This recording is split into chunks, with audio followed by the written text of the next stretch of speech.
Alright, welcome to JBoss' Soapbox, Episode 1, Part 3, Guns.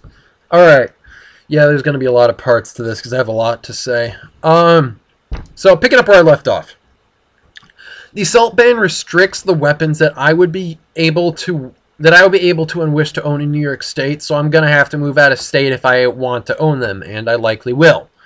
Although there are more jobs for what I want to go into anyway out of state, so there's none of what I want to go into roller coaster designing in state, but that's beside the point. And how I would want to use them, you may ask? You know, all of these crazy guns, even automatic weapons. Doubt grenades, though. I'm not comfortable with myself doing explosives yet. But how would I want to use them? To kill people? Nah! Only for fun. Come on. I'm not a monster. I only want to use them for fun. I'm a recreational shooter. Shooting is a lot of fun. It really is. I mean, as much as I will have like 100+ guns, I won't even hunt. Not even like little rodents that are this big, especially because they're cute and adorable. And listen, as much as I love guns, I only love them for the machinery that they are and the beauty that is the mechanical complexity of those devices, and because, well, they're fun. And I will not take a life if I have another choice to do something else that is not as destructive.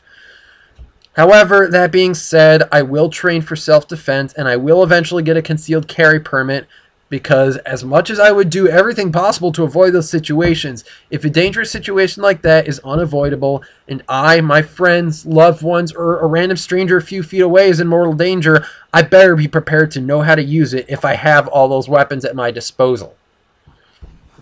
Now, going on to the specifics of the assault bans. I cannot see any reason why a pistol grip would be considered an evil feature, because as far as I know, there are no tactical advantages other than shooter preference, what they feel more comfortable with shooting, you know, like a traditional stock versus a pistol grip. A bayonet mount? Come on. Bayonets are just as dangerous as knives. Okay, never mind, they are a bit more dangerous because they're more like swords, because of the fact that it's at the end of a rifle barrel. The rifle will extend your reach by a few feet. But really, who carries a sword? Or a bayonet? Come on. And everyone carries knives. Look at the restrictions on those. Far less than guns. Almost none, actually. There's still a couple, though, but... I mean, I don't know why grenade launchers on there, because it seems redundant to me. Because, like, they'd only be useful for, well, grenades, which are NFA weapons anyway, listed as destructive devices. The restrictions on shotguns, the same. For the pistols, the same, although I'm going to address the unique ones individually, like the unloaded weight. Don't understand the logic behind that at all, because it just makes it larger, therefore much harder to conceal, and it just makes it a little bit easier to shoot. Because of the more weight, you'll have less felt recoil. And the no barrel shroud, I do not understand why New York would want to intentionally make a weapon more dangerous for the user, because I'm honestly surprised that that doesn't violate any product safety laws, or no one is pushed for that.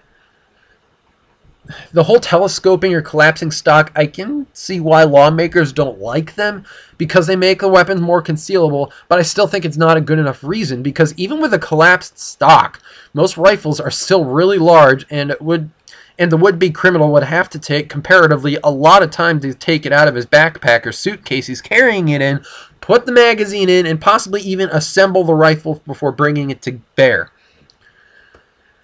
Criminals want to go for guns that they can put in their pocket, not they can put in a backpack or a violin case. Because they're a lot more conspicuous with those cases walking around.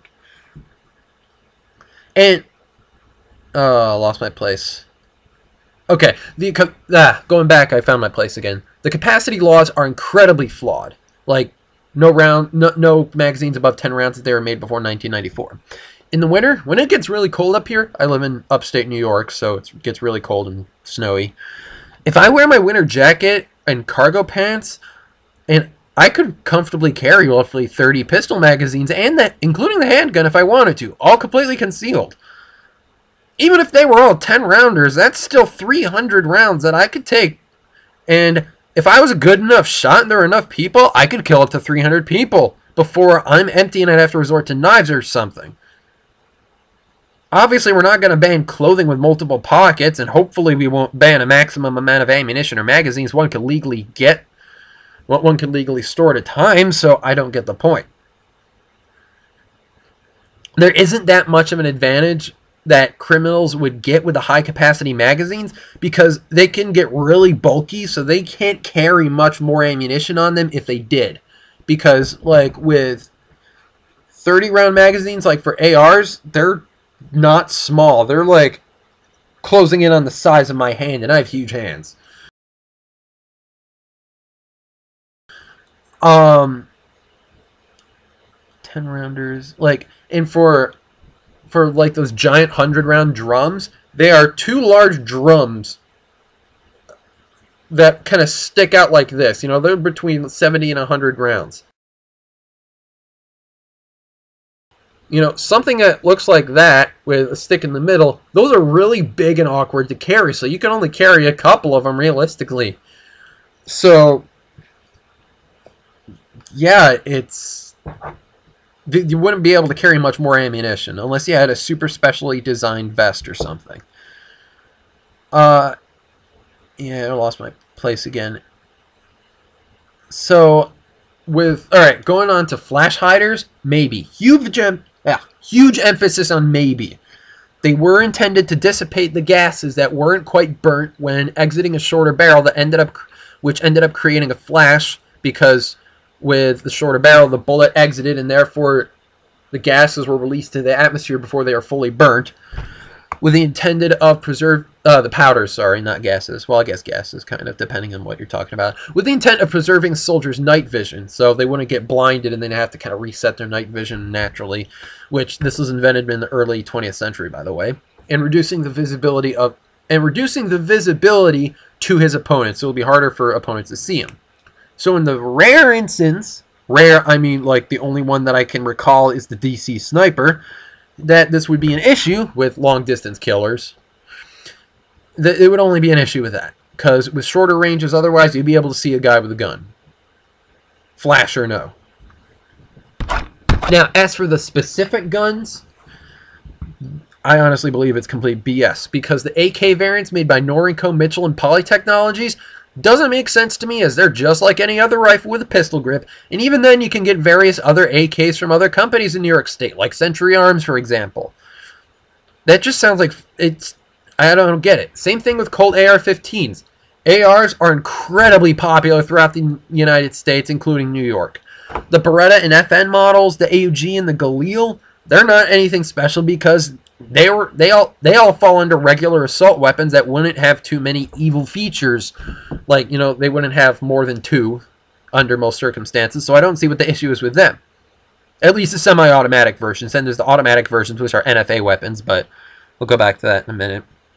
The 3 tech guns, I don't agree with being restricted either. Yes, I won't ignore the fact that they have been often used as criminal weapons, and yes, they are generally cheap and too unwieldy, unreliable with ammunition, poorly built, and inaccurate for most normal people to carry. And yes, their most common magazines hold 20 to 30 rounds, so they're relatively high capacity. But just because the gun sucks, or just because the criminals use them a lot, or both, shouldn't be grounds for restricting them. If those are the case, then high-point pistols should be banned because they generally aren't good, and Smith & Wessons and Glocks should be banned because most criminals use them all the time. But they also but Smith & Wessons and Glocks, guess what? They're among the most popular, best-selling, and therefore common handguns in the United States because they are very reliable. They're moderately priced for the most part, very good guns for legitimate uses. And for the record, many handguns, not just the Tech 9s, can accept high-capacity magazines. Now, I don't understand why the Ingrams or the Uzis are on the banned list because of the same reasons as the Tech guns, except they're of a lot better quality. They're actually pretty decent, you know, for like shooting and stuff. Now, going to the NFA weapons, with the NFA weapons in general, I actually would also like to see them made available to New Yorkers. Because statistically speaking, they are hyper rare used in crimes, ever. Come on. They are so rare. The only people that use those are like the drug cartels in South America and terrorists, because they are hyper desperate and they go to extreme lengths to get the most illegal weapons in the world.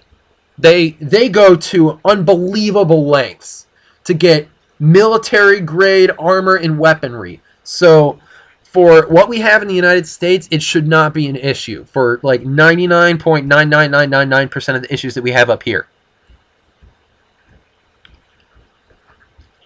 However, given the fact that there are legitimately more, listen, they are more dangerous and more risky to use, so you got to be an overall better, less stupid person, because, with short-barreled and they are more dangerous in certain situations, because with short-barreled rifles and shotguns, they can actually be concealed at least more easily.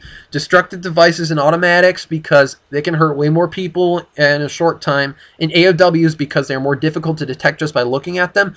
I'll accept the current federal requirements to get them, which they're pretty strict, with the exception of machine guns being made after 1986.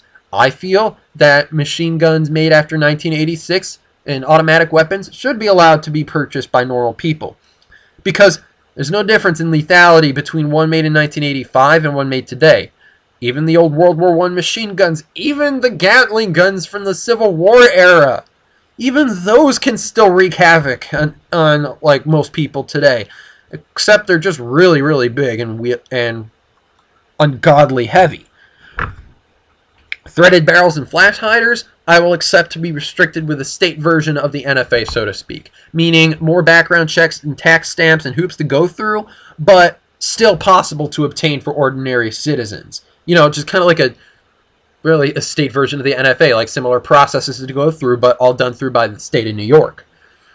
I'll be okay with that. I'll make concessions to those.